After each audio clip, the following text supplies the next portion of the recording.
Good morning to all of you. बेटा हम अपने पहले 6 क्वेश्चन कंप्लीट कर चुके हैं। आज हम अपना क्वेश्चन नंबर 7 स्टार्ट करेंगे। ठीक है। By applying SAS congruence rule do you want to establish that triangle PQR is congruent to triangle FED। बेटा आपके पास क्या करना है कि जो 7th क्वेश्चन है उसमें आपको क्या करना है कि जो आपके पास ये दो ट्रायंगल्स गिवन है PQR और FED, ये दोनों कॉन्ग्रुएंट है। किस रूल से? SAS। ठीक है। SAS रूल्स का मतलब क्या है बेटा? उसके अंदर जो ये दोनों ट्रायंगल्स है उसकी दो साइड इक्वल है और एक एंगल इक्वल है। ठीक है। तो बेटा दोनों साइड तो इक्वल दे रखी है आपके पास।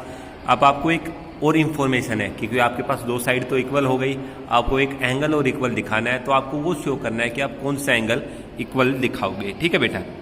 तो बेटा आपके पास ट्रायंगल थी PQR और आपके पास थी FED। ठीक है बेटा, ये ट्रायंगल थी आपके पास PQ is equal to FE था और PR is equal to FD था। ठीक है। इस ट्रायंगल में SAS रूल लग रहा था बेटा। ठीक है। दो साइड इक्वल और एक एंगल। ठीक है।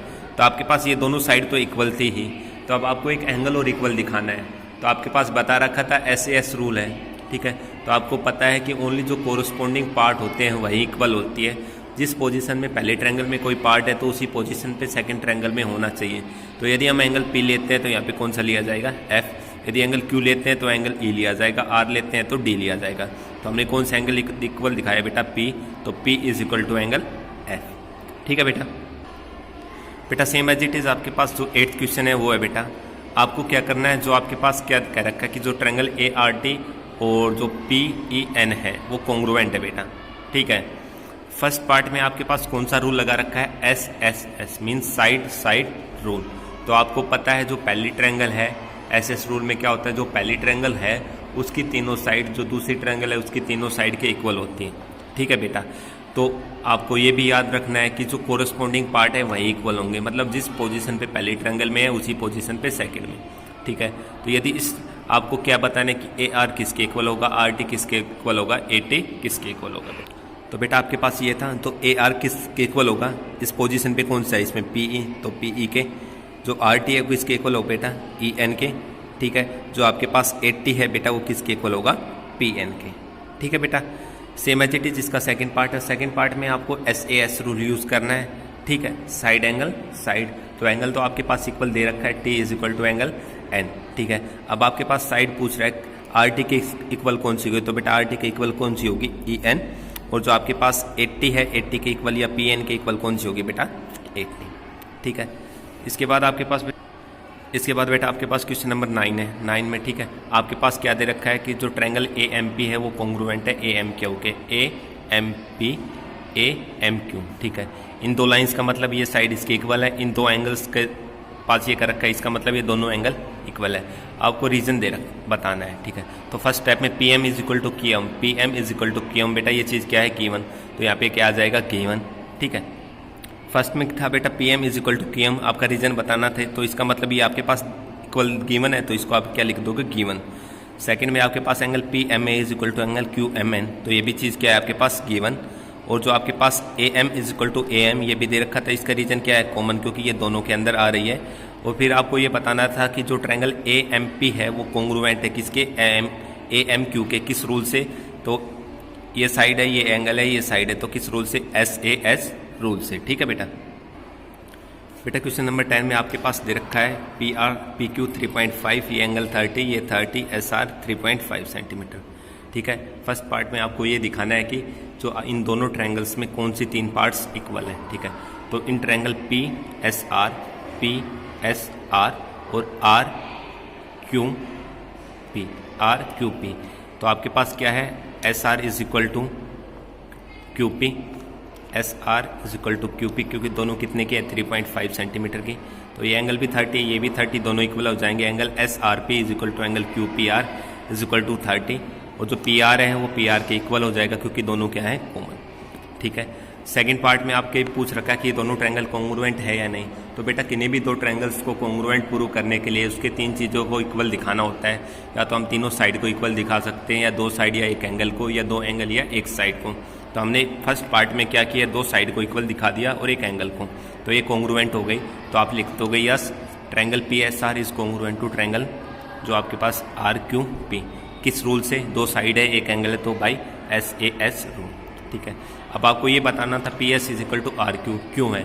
तो बेटा इसमें क्या होता है कि जो दो ट्रायंगल्स कॉन्ग्रुएंट होती है तो उनके कोरस्पॉन्डिंग पार्ट्स क्या होते हैं, इक्वल।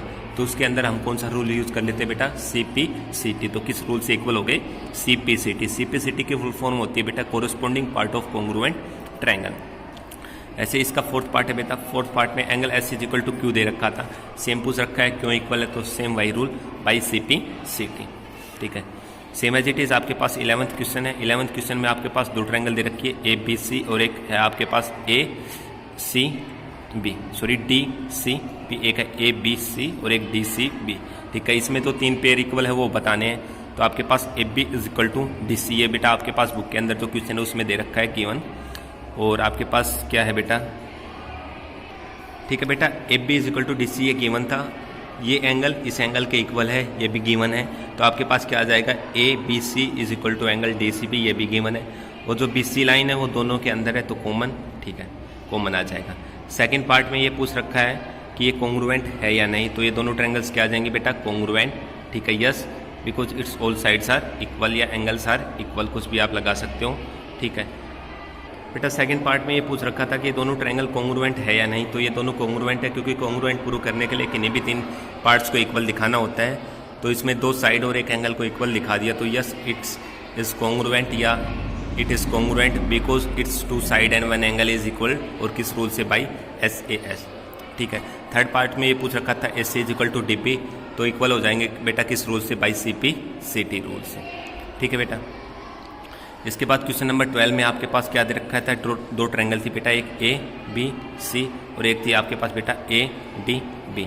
ठीक है, फर्स्ट पार्ट में सेम एज इट इज़ वही पूछ रखा था, इसके जो तीन पार्ट है वो कौन कौन से इक्वल है। तो आपके पास S C is equal to A D बेटा गिवन था। ठीक है, और एक कंडीशन ये दे रखी थी कि बेटा जो एंगल सी ए डी है वो बाइसेक्ट किया जा रहा है किस लाइन से, ए बी से। तो जब दो लाइन्स किसी भी एंगल को बाइसेक्ट करती है तो उस एंगल को दो इक्वल एंगल्स में क्या करती है बेटा, डिवाइड करती है। जब दो लाइन जब एक लाइन किसी भी एंगल को बाइसेक्ट करती है तो उस एंगल को दो इक्वल पार्ट्स में क्या करती है, डिवाइड। तो आपके पास क्या आ जाएगा, angle C A B is equal to angle D A B, because line A B bisect angle C A D. ठीक है, इसके बाद A B is equal to A B बेटा दोनों में कॉमन है तो इसका आ जाएगा कॉमन। अब ये पूछा है ये ट्रायंगल कॉन्ग्रुएंट है, यस बेटा ये ट्रायंगल कॉन्ग्रुएंट हो गई, क्योंकि कॉन्ग्रुएंट प्रूव करने के लिए हमें किन्हीं भी तीन चीज़ों को इक्वल दिखाना होता है। तो हमने किस किस को इक्वल दिखा दिया, दो साइड और एक एंगल को। तो yes triangles A B C is congruent to A B D by S A S rule. अब पूछ रखा था B C is equal to B T, किस रूल से बेटा, C P C T rule से इक्वल हो जाएंगी। ठीक है, इसके बाद ये पूछ रखा था angle C is equal to angle D, ये भी इक्वल हो जाएगा बेटा by C P C T rule से। ठीक है बेटा, कर लेना इनको।